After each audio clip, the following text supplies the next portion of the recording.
자, 네 번째 썰 한번 가보도록 하겠습니다. 네 번째 썰. 아까 이런저런 얘기하다가 요 주제를 가지고 얘기하면 좋을 것 같아서 한번 꺼내왔습니다. 어, 사회는 원래 불공평하다. 그것도 많이 불공평하다. 참 이게 뭐라고 해야 되지? 좀, 네, 알겠습니다. 생명난이. 네, 감사합니다. 네, 별일 없을 거예요. 네, 별일 없을 거야. 사람이 할 만하고 살아야 됩니다. 자, 우리가 그 어린 나이 때는 학생 때는 이걸 몰라요. 불공평하지 몰라. 아예 근데 학생 때는 저는 이게 세상이 공정하다고 생각했거든요. 공정하다. 원칙대로 간다 이 생각했는데 원칙대로 가는 건 맞는데 그 원칙 안에서 굉장히 부조리나 부적합함이 상당히 많다는 거를 이 나이 먹으면서 많이 깨닫고 있습니다. 네. 여러분 그런 말 들어본 적 있습니까? 이 세상에서 가장 공정한 시험이 뭔지 아세요? 이 세상에서 많은 치는 시험 중에서 가장 공정한 시험, 가장 공정한 절차로 사람을 뽑는 게 뭔지 아십니까?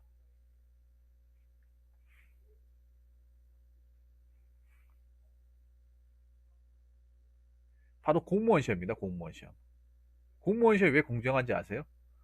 공무원 시험 1차가 뭡니까? 필기예요, 필기. 필기를 통과해야만 다음 단계로 넘어갈 수 있습니다. 애초에 머리가 안 되면 빼기도 뭐도 못 써요. 맞아요, 박명민님. 공무원이 제일 공정해요. 그나마. 그럼 사기업 어떻습니까? 사기업도 공정하다 생각하십니까? 글쎄요, 저는 사기업 공정하다 생각하지 않습니다. 제가 겪어본 사기업, 제가 겪어본 이 사회 어떤 조직이나 인사제도나 세상 굴러가는 거는 우리가 생각하는 이상으로 굉장히 불공평합니다. 불공평합니다. 연속입니다. 일단 뭐 여러 가지 얘기할 게 있지만 간단하게 얘기하도록 하겠습니다. 뭐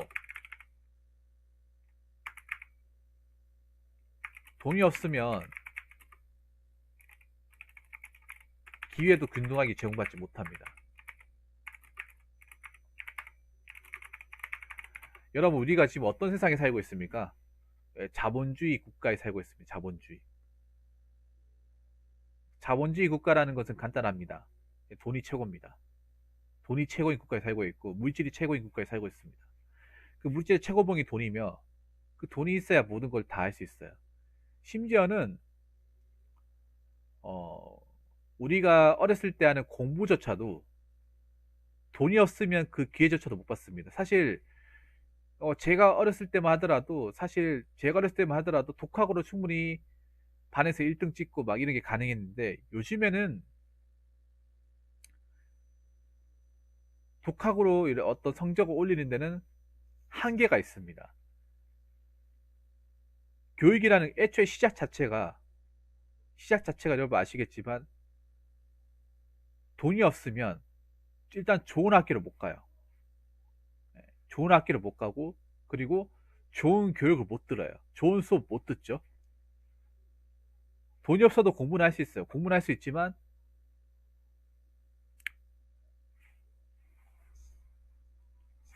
돈이 없으면 양질의 수업 못 듣기 때문에 그런 양질의 수업을 듣는 사람들을 못 따라가요.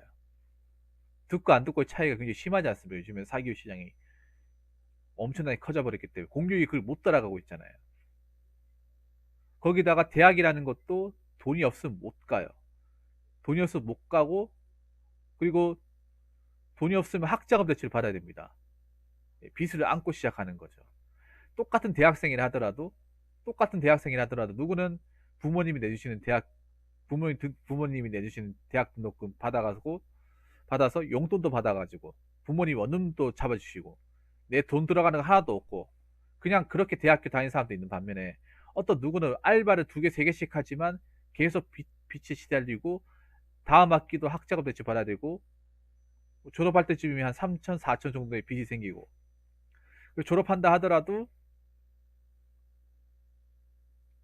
바로 취업한다는 보장이 없고 이것 자체만 보더라도 여러분 느끼는 게 뭔지 아십니까? 불공평해요, 여러분. 사회 자체가 불공평한 것도 있지만 애초에 사회로 넘어오기 이전 단계도 불공평합니다. 사회로 넘어오기 이전의 단계도. 수강생님 안 그렇습니까? 같은 학생이라 하더라도 다 똑같은 건가요? 똑같습니까? 뭐 제가 사회는 원래 불공평하다고 얘기했지만 사회에 넘어가기 전 우리 어떤 교육 제도도 굉장히 불공평해요. 불공평하잖아요, 여러분. 최근에 일어난 뭐 숙명여고 사건도 그렇고 불공평해요, 여러분. 김동희 아시지 모르겠어요. 숙명여고가 어떤 학교냐면 여고 중에서는 전국에 최고예요. 최고고 돈 많은 부잣집 딸내미들이 가는 학교예요. 애초에 돈 없으면 다니지도 못해. 학교가 강남에 있거든요.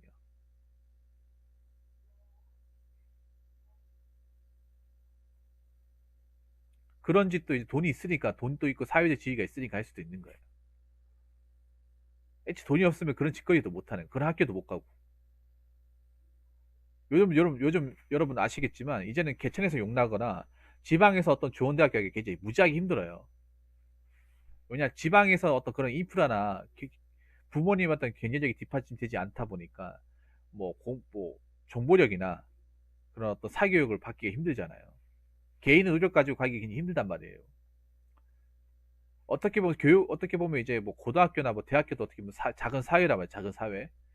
그런 작은 사회마저도 불공평하다는 거죠.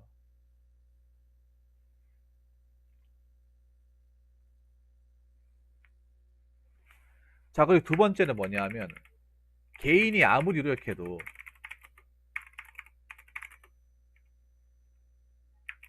빈입빈 부입부 현상을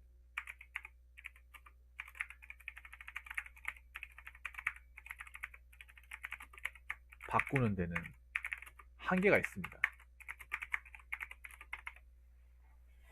뭐 노력하면 성공한다. 노력하면 불균형한 사람 된다. 우리가 어렸을 때 책에서 봤을 때, 동화책에서 봤을 때는 그렇게 적혀 있었잖아요. 근데 그게 새빨간 거짓말이라는 것을 뭐 색깔 거짓말하기 그렇지만 그게 우리가 현실 사회에서 통용되기란 굉장히 어렵다는 사실을 지금 느끼고 있잖아요, 여러분. 아, 동화는 동화일 뿐이구나. 제가 전에 그런 썰 풀었잖아요. 우리가 사는 인생은 절대 동화 같지 않다고. 그때 거의 대부분의 사람들이 좋아요 눌렀어요. 반박을 못했어요. 제가 하는 말에. 거의 모든 사람, 아니, 전부 다 반박을 못했어. 왜냐? 사람들도 이제 아는 거죠. 동화가 아니라는 거를. 동화나 우리가 사는 인생은 전혀 다르다는 것을. 여러분 아시게 개인이 아무리 아끼고 돈 벌고 해도 이미 기본적으로 바탕이 가난하고 빚이 있고 하면 이 빈입빈 부입부 내가 가난한 상태에서 태어났으면 이걸 못 바꿔요. 지금 바꿀 수가 없어. 지금 여러분들 아시겠죠? 뉴스 같은 데 보면 뭐 대출 막아놨잖아요. 서민들이 그나마 이제 재산을 뿌릴 수 있는 게 유일한 게 채택 아닙니까? 그렇죠. 잔업동화죠. 잔업동화. 근데 보통 잔업동화는 동화라고 하지 않잖아요. 동화라고 얘기하지 않잖아요. 그냥 잔업동화라고 하는 거지. 뭐 서민들이 그나마 이제 돈을 모아서 할 수 있는 게 이 아파트란 말이에요. 근데 여러분 어떻습니까? 지금 서울의 아파트 보세요. 그게 인간이 부부가 옥신각신하면서 알뜰살뜰 해가지고 모아서 살 수 있는 집이 가격이 맞습니까? 그게 가능해요, 여러분? 숲이 턱턱 막히는데? 이미 가진 사람들은 아파트 가는 게 쉽겠죠. 이미 가진 사람들. 이미 강남권에 살았다거나 집이 좀 살아가지고 현금이 좀 있는 분들은 뭐 그런 집을 좀 비싸더라도 살 수 있겠죠. 근데 일반 서민들, 집에 돈이 없는 사람들은 지금 서울 아파트가 지금 뭐 기본이 뭐 10억이 넘죠. 이 10억이 넘는. 근데 여러분 아파트 10억이 넘어도 우리 물가가 그만큼 안 되잖아요. 우리가 월급을 뭐 누구나 다 500 이상 받는 게 아니잖아요. 서울 사람들도 뭐 지방하고 월급 차이 그렇게 많이 차이 나지 않습니다. 어? 차이 나지도 않고 뭐 설령 내가 아파트를 어떻게 뭐 샀다 칩시다. 근데 빚이 한 6억 7억이에요. 그 20년 동안 꼬박 갚아야 돼. 20년 동안. 그럼 20년 동안 뭐 애도 키우면서 뭐 집에 뭐 어떤 생활비도 조달하면서 대출금도 갚아야 되는데 이거 자체가 굉장히 무리수예요, 여러분. 왜 무리수인지 아십니까? 만약 그걸 갚아 나가려면 20년 동안 내가 직장 다니면서 무슨 일이 생기면 안 돼요. 잘리면 안 된다는 거죠. 사람 일이 어떻게 될지 모르잖아요. 사람 일이 어떻게 될지 모르잖아. 잘릴 수 있잖아요. 못 다닐 수 있잖아요. 특히 요즘 같은 시국에서는 잘 다니는 직장에서 나올 수 있는 거잖아요. 그러면 수익이 딱 끊겨버리고 그 대출을 못 할 수도 있고 은행에서 갑자기 금리를 올려가지고 갑자기 돈 다 내라라고 할 수도 있는 거잖아요. 충분히 그럴 수 있거든요, 여러분. 그러면 괜히 그 큰 아파트를 삼키려고 했다가 내 입이 터질 수도 있는 거야. 그리고 여러분들 아시겠지만 우리가 뭐 부동산 이런 거 뭐 부동산 재테크 같은 거를 함부로 덤빌 수 없는 게 그런 거잖아요. 괜히 덤볐다가 진짜 본전도 못 건질까 봐. 물론 그런 걸 뭐 그거 하고 있는 분들도 힘든 거 마찬가지지만 여러분 지금 살아가는 거 보시면 아시겠지만 지금 원래 잘 살았던 사람은 계속 잘 살고 가난한 사람은 계속 가난해요. 근데 과연 가난한 사람들이 노력을 안 했겠습니까? 이 상황을 타파해 보려고 노력 안 했겠어요? 근데 노력을 해도 바뀌지가 않잖아요. 여러 가지 장벽들이 많고 이미 벌려진 거 이걸 따라잡는 게 너무 힘들잖아요. 나는 그냥 바닥을 빡빡 걸어가는데 빡빡 기어서 가는데 이미 가진 사람들은 자동차로 쭉 가고 있어요. 속도 어떻게 따라잡습니까, 여러분? 그래서 불공평하다는 얘기가 나옵니다. 불공평하다는 얘기가.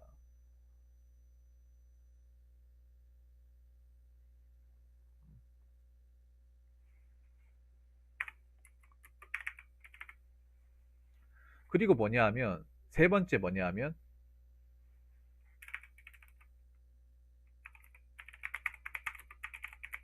막상 일 잘하고 능력 좋고 성실한 직원보다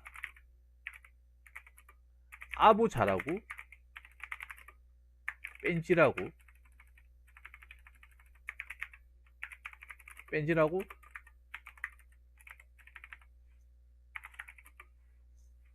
싸가지 없어도 로비 잘하고 아부 잘하는 사람이 더 롱런합니다. 여러분 안 그렇습니까? 여러분 회사는 좀 다릅니까? 여러분이 다니는 회사는 다르나요?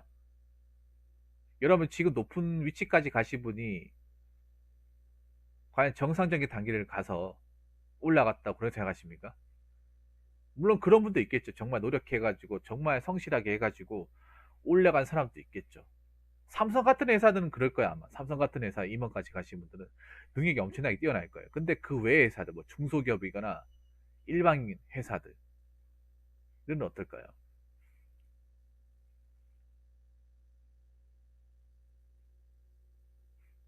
여러분 어떨까요? 여러분 봤을 때 그 높은 위치까지 최소 부장 정도까지 가신 분들은 정말 일 잘하고 능력 좋고 누가 봐도 저 위치까지 가는데 아무런 어떤 걸림돌이 없다. 누가 봐도 저 사람은 저 위치까지 가는 게 맞다. 그렇게 고개가 끄덕여지던가 아니면 저 실력도 없는 사람 뭐 때문에 저 직함을 달고 있는 거야? 그런 사람도 있지 않습니까, 여러분? 회사 안에서. 근데 내가 보면 일 잘하는 사람도 높은 위치까지 갈 수 있는데 그런 사람들보다는 윗사람한테 좀 로비도 좀 잘하고 아부 잘하고 윗사람한테 예스 잘하는 그런 사람들이 내가 봤을 땐 더 롱런하고 하더라고요. 아니 회사라는 게 기본적으로 일 잘하고 능력 좋은 사람 능력을 평가받는 곳이 회사 아닙니까? 근데 내가 겪어보니까 능력보다는 사람한테 잘 보이는 것, 특히 윗사람한테 잘 보이는 게 더 중요한 것 같더라고요. 여러분 미생 같은 거 봐, 미생. 미생 봐봐요. 미생의 그 오상식 과장이나 그, 그 누구야? 그 대리 이름 뭐죠? 파마머리 한 사람. 그러면 보세요. 일 잘해도 인정 못 받잖아. 그 두 사람. 일 잘해도 인정 못 받잖아요. 뭐 마부장 같은 거 봐봐요. 마부장 같은 사람. 일 쥐뿔 하는 거 아무것도 없잖아요. 근데 전무님한테는 졸라 깍듯하게 대하잖아.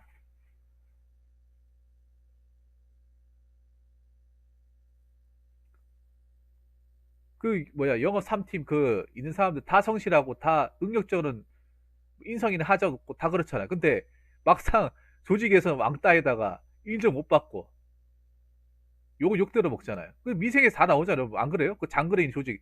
거기 사람들이 보면 거기 있는 사람들이 제일 좋잖아요, 사실. 인격적으로는. 맞잖아요. 일적으로도 제성실하고 장거리 비롯해가지고 거기 있는 사람들. 근데 조직에서 왕따잖아요. 그 예전에 그 오상식 과장 사수였던 김부장 부장도 보세요. 어? 능력적으로 인간적으로 제일 좋잖아. 근데 팽당하잖아요. 그거 딱 보면 모르겠어요, 여러분. 위생이나 드라마 보면 모르겠어요. 위생이 굉장히 뼈아픈 드라마인 게 뭐냐 하면 우리 현실의 그 모습이 다 드러나 있다는 거예요. 그 드라마 안에. 그게 사람들이 공감하는 게 뭐 재밌어서 공감한다기보다는 뼈에 사무칠 정도로 우리 현실과 굉장히 밀접하게 닿아 있기 때문에 우리가 살아가는 모습 그 자체이기 때문에 보면서도 가슴 아프게 이제 뼈를 때리는 거예요, 이게. 그렇죠. 로비 잘하는 것도 일 잘하는 거예요. 여러분 정말 재밌는 게 뭔지 아십니까? 이게 사기업에서만 이 산문 같은 사례가 일어날 걸 생각하는데 천만의 말씀. 공무원 공기업은 더하면 더했지 덜하지 않습니다. 지금 여기 방송 보시는 분 중에 공무원 분들 없는데 제 방송 공무원 분들 좀 많이 보시잖아요. 공무원 분들한테 뭐 얘기하면 오히려 3번 얘기하면 더 맞장구를 더 칩니다. 제가 그럼 간단한 예로 경찰 한번 얘기해볼게요. 경찰을. 경찰. 제가 정경 출신이잖아요. 전투경찰. 전투경찰 하면서 이제 현직에 계신 분들 많이 봤는데 제가 저희 중대장 한번 예를 들어볼게요. 저희 중대장 저희 두 번째로 온 중대장이 어 참고로 말씀드리면 저희는 이제 기동대나 전경대 같은 경우에는 중대장이 경감이에요. 경감. 무궁화 두 개. 경감부터 중대장인데 저희 제가 1년 지나 군생활 이제 짝대기 3개 달고 들어왔던 이제 중대장이 순경 출신 순경 출신인데 나이가 38살인데 경감을 단 거예요. 그 진짜 빨리 단 거거든요. 순경으로 와가지고 38살에 지금 어떨지 모르겠어요. 그 당시에 이제 32번의 경감이 손가락에 들 정도로 빨리 단 거예요. 근데 그럼 그 사람이 일을 정말 잘해가지고 정말 성실하고 어떤 뭐 타 어떤 직원들의 모범이 되어서 그렇게 진급했냐? 아니에요. 정말 자기밖에 모르는 사람이에요. 자기밖에. 일 정말 틈도 많았고 그럼 그 사람이 어떻게 해서 진급을 했냐? 딱 두 가지를 했어요. 일단 경찰 같은 경우에 그 승진 시험, 승진 제도가 여러 가지가 있는데 대표적으로 있는 것 중에 하나가 뭐냐면 승진 시험이에요. 필기 시험. 경찰은 경관까지 필기 시험이 있거든요. 진급 시험이 있어요. 경장부터 이제 경관까지 그 시험이 있는데 그 시험을 다 1등으로 패스한 거예요. 1등으로. 1등 아니면 2등으로. 이목돌이 5,000원 감사합니다. 그럼 어떻게 해서 그렇게 했냐? 근데 여러분들 공직사회에서 그렇게 하려면 거의 그냥 약간 독고다이 스타일로 가야 돼요. 그렇게 이제 승진 시험에서 1등, 2등 하려면 내 사생활 다 포기하고 빨간 날도 이제 도서관에 가가지고 계속 책 봐야 되고 근무 시간도 책 봐야 되고 집에 가서 책 봐야 되고 동료들 모임이나 친목 같은 거 절대 안 하고 그냥 자기 혼자만 생각하고 그렇게 해야 돼요. 왕따를 자처해야 돼요. 왕따를. 그렇게 해가지고 이제 거기 가는 거야. 거기다가 여러분들 아실지 모르겠는데 어떤 분이 얘기하셨는데 현재 계신 분 얘기하셨는데 경찰 안에서 진급하는데 이 로비 있죠. 로비. 돈. 이 뇌물이 왔다 갔다 한대요. 그러니까 뭐 경찰대나 경찰 간부 후보생들도 뭐 그 사람들 경위부터 출발하잖아요. 그 사람들도 바로 이렇게 쭉쭉 올라가는 게 아니라 로비를 해서 올라가요. 로비를 해가지고.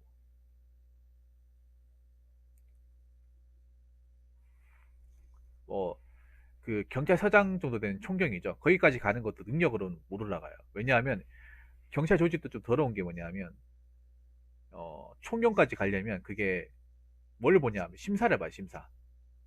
심사를 보는데 이 심사라는 기준이 굉장히 주관적이에요. 주관적이다 보니까 이 윗사람 마음에 들면 뽑아주고 마음에 안 들면 안 해주는 거야 그냥. 그러면 그 사람 마음에 들려면 어떻게 하겠어요? 당연히 내부를 할 수밖에 없는 거예요. 이쁘게 보이려면 그 사람들 좋아할 만한 걸 해줘야 되는 거예요. 그래서 로비를 하는 거예요. 이 공직사에 있는 로비가 암암리에 알게 모르게 다 있는 거예요, 여러분. 그러니까 뭔가 잘 올라간다 그러면 다 로비가 있는 거예요. 예전에 그것이 알고 싶다에도 나온 거예요. 맞아요. 정치죠, 정치. 정치인데 정치만 해는 것도 부족한 거예요. 로비를 잘한다는 거 뭐냐? 돈을 많이 찔러 넣어준다는 거예요. 선물을 잘해준다. 돈이죠, 돈. 돈입니다, 돈. 이미 공직사회는 이게 하나같이 문화가 돼 있는 거예요. 그러니까 쉽게 말해 그렇게 생각하면 돼. 돈으로 계급을 사는 거예요. 돈으로 계급을. 여러분 아닐 것 같아요? 여러분 혹시 하얀 거탑이라는 드라마 본 적 있습니까? 제가 전에 얘기했는데 하얀 거탑에서 뭐야 그 장준혁 과장이 아니지 장준혁이 이제 이주환 과장 후임으로 하려고 하는데 이주환이 자기 후임으로 안 넣어주려고 했잖아요. 그래서 부원장 힘을 빌리는데 어떻게 했습니까? 돈을 갖다 바쳤잖아. 장인어른이 돈이 많으니까 장인어른의 어떤 지심을 이용해가지고 뒷배경 이용해서 인맥을 총동원하고 뇌물을 다 뿌렸잖아요. 그거 자체만 보더라도 불공평한 거예요. 왜냐하면 그 장준혁이 실력적으로는 누가 봐도 의심할 사람이 없었고 근데 윗사람이 그 탐탁하게 보지 않은 거예요. 실력대로 봤으면 그 사람 올라갔어야 돼. 진작에 과장 됐어야 돼. 아무 이견 없이. 근데 그 이조환 과장이라는 사람이 자기 어떤 제자였던 사람을 이제 부사수였던 사람을 탐욕적인 생각 안 하니까 안 올려주는 거예요. 근데 장준혁 이제 그는 이제 과장이 되고 싶었고 외과 과장이 되고 싶었고 그게 자기의 어떤 꿈이었고 근데 그 이조환 과장은 그걸 뭐 탐탁하게 생각 안 하니까 자기는 달고 싶잖아요. 그래서 불법적인 방법 쓰는 거예요. 장인어를 동원해가지고 부원장 포섭해가지고 그 드라마 나오잖아요, 여러분. 안 봤습니까? 그게 졸라 재밌거든요. 그게 왜 재밌는지 아세요? 우리 어떤 사회 단면이거든, 그게. 사회 단면이기 때문에 우리 사회에도 굉장히 버젓이 이게 벌어지는 거거든요.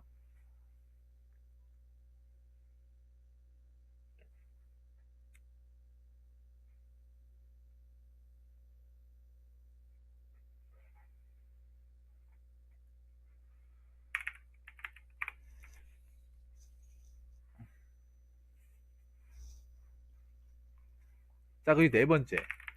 아무리 내가 학벌 인맥이 좋아도, 그러니까 학벌 스펙이 좋아도 인맥 앞에서는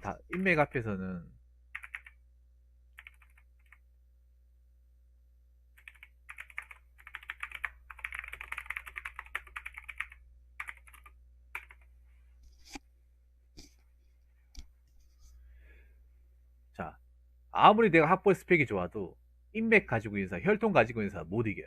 때려 죽여도 못 이겨요. 특히 우리나라는 특히 학연, 지연, 혈연이 굉장히 밀접하게 된 나라지 않습니까? 학연, 지연, 혈연 중에 가장 무서운 게 혈연이에요. 아무리 학연이 있어도 같은 대학교 나오고 서울대 나왔다 하더라도 혈연 앞에서는 무용지물이에요. 같은 핏줄이면 학벌도 못 이겨요. 스펙도 못 이겨요.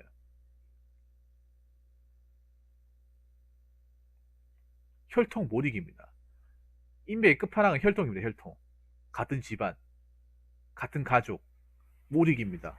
여러분 중소기업 같은 데는 뭐 유명하잖아요. 백투혈통 유명하잖아요. 같은 집안 사람도 못 이겨요. 아무리 중소기업에서 내가 실력이 좋고 능력이 좋고 뭐 자격증도 있고 잘 다루고 해도 이미 그 사장 아들내 못 이깁니다. 때려 죽여도 못 이겨요. 걔는 일도 못하고 실력도 없고 인성도 문제 있고 아무것도 안 하는데도 못 이겨요. 근데 이게 중소기업만 적용이 되는 게 아니라 사실 알고 보면 다 적용이 돼요. 여러분 생각해 보세요. 대기업도 마찬가지야. 대기업도 가족들이 다 해먹잖아요. 대기업도. 대기업도 가장 핵심적인 요즘 가족들이 다 해먹잖아. 물론 삼성 같은 경우에는 좀 예외인 게 삼성 같은 데는 워낙에 계열사가 많으니까 뭐 사장, 부회장 같은 경우에 이제 평사원들이 먹을 수 있도록 자리를 주긴 하지만 근데 그 외의 기업들은 보면 가족들이 핵심적인 자리 다 해먹잖아요.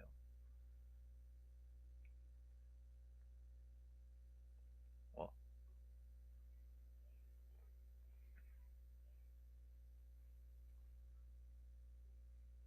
안 되는 거 안 되는 거잖아, 여러분. 안 되는 거 안 되는 우리나라 사회에서 아무리 실력이 좋아도 이거 자체가 불공평한 거 아니에요? 정당하게 능력을 해가지고 그 능력이 좋은 사람이 올라가려잖아. 솔직히 냉정하게 말하면 재벌집, 재벌 3세대 중에 능력 미달인 사람도 굉장히 많잖아. 까놓고 얘기하면. 근데 혈통이기 때문에 그냥 올라가는 거잖아요. 솔직히 말해 재벌 3세대 중에 그런 안 된 사람들 솔직히 굉장히 많잖아요. 애초에 만약에 이 재벌 3세 아니었으면 대기업부터 못 밟은 사람들 많잖아. 뭐 땅콩 한 것도 그렇고 맞잖아요, 여러분. 애초에 부모님 뭐 어떤 혈통이나 배경 아니었으면 이 회사 만약에 그런 백 없이 일반 대학생들처럼 똑같은 조건으로 스펙 채워가지고 했으면 문턱도 못 밟은 사람들 많잖아요, 여러분.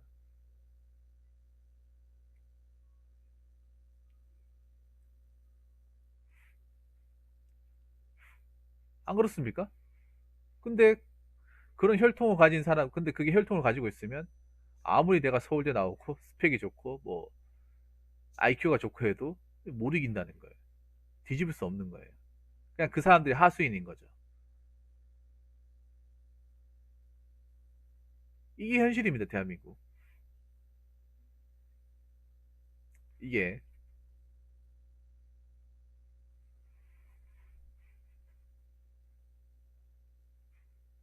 이게 현실이에요. 절대 공정하지 않습니다. 제대로 들여다보면. 그래서 뭐 사람이 왜 이렇게 불공평할까? 이렇게 외치는 것보다 원래 불공평하면 원래 불공평하기 때문에 그냥 그러려니 살아가는 게 낫습니다. 왜 불공평할까? 왜 사회는 왜 이렇게 삐딱선을 탈까? 이렇게 우리끼리 그냥 서로 한숨 쉬며 얘기하는 것보다 원래 세상은 원래 그래요. 그리고 하나 더 얘기하자면 우리나라만 그런 게 아니라 전 세계적으로 다 그래. 자본주의란 제도를 택하고 있는 나라는 다 그렇습니다. 여러분 미국은 더 심해요. 미국은 아예 돈 없으면 사람 취급도 안 해주고 아무런 것도 안 해줘요. 우리나라는 그래도 의료보험도 있고 뭐 병원 치료 같은 거 하면 어느 병원에 가면 다 해주잖아. 근데 미국은요 돈 없으면 아무것도 못 해요. 당장 내가 아파 죽어도 아무것도 안 해줘요. 그래서 더 무서운 나라예요. 보통 우리나라 사람들 이렇게 생각해요.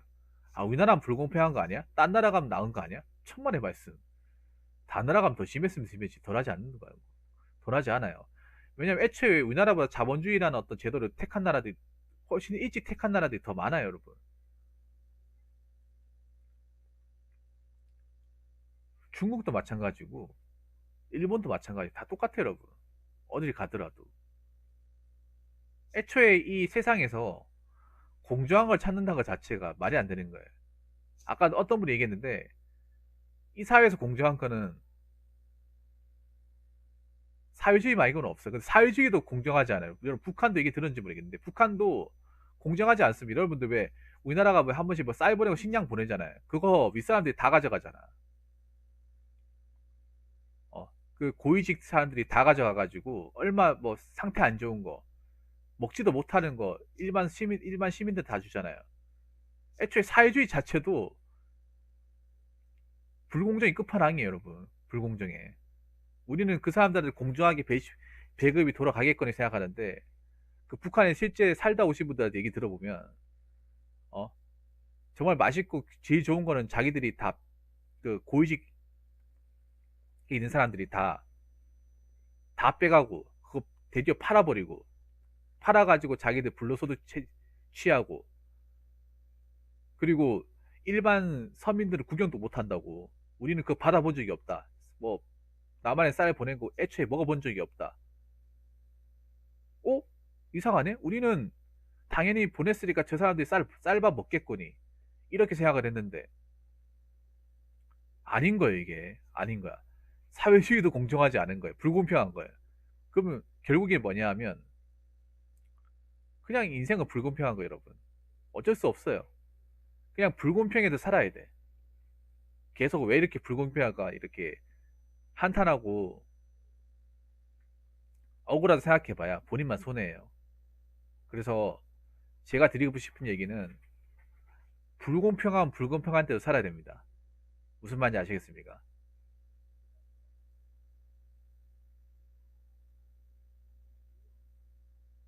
사회 구조라는 걸 내 스스로 어떻게 바꿀 수 없어요. 이미 이렇게 태어난 이상 이렇게 생겨 먹은 대로 살아가야죠. 어떡하겠습니까? 아무튼 너무 난 이 말씀을 왜 드리냐면 막 희망회로 가지고 있는 사람도 있단 말이야. 나이 어리고 약간 좀 이 세상을 잘 모르는 친구들이 희망회로 가지고 있는 사람들이 많단 말이에요. 뭐 노력하면 뭐 돈 많이 벌고 부자 될 수 있다 이렇게 잘 모르고 있는 사람들이 많잖아요. 오히려 그게 희망회로 돌리고 있다가 이 깨지면 충격이 어마어마하거든요. 그런 충격을 가지기 전에 미리 깨닫는 게 낫다는 거죠. 제가 얘기하고 싶은 거는. 그렇죠. 원래 그런갑다. 원래 세상은 불공평하니까. 차라리 그러려니 마음 먹는 게 본인한테 낫고 정신 건강이 이렇습니다. 정신 건강에. 나중에 크게 충격받는 것보다 낫다는 거죠. 아무튼 뭐 여러분들한테 너무 좀 현실적 이야기에서 기분 나쁠 수도 있는데 세상 원래 이렇다는 거 좀 알고 계셨으면 좋겠고, 뭐 나라에서 뭐 나라 꼬라지가 뭐 거지같이 돌아가도 어떻게 돌아가긴 돌아가니까 원래 불공평한 나라니까 그냥 그려내니 받아들이시고 살아가는 게 낫지 않을까 싶습니다. 자, 이상으로 네 번째 설 마치도록 하겠습니다.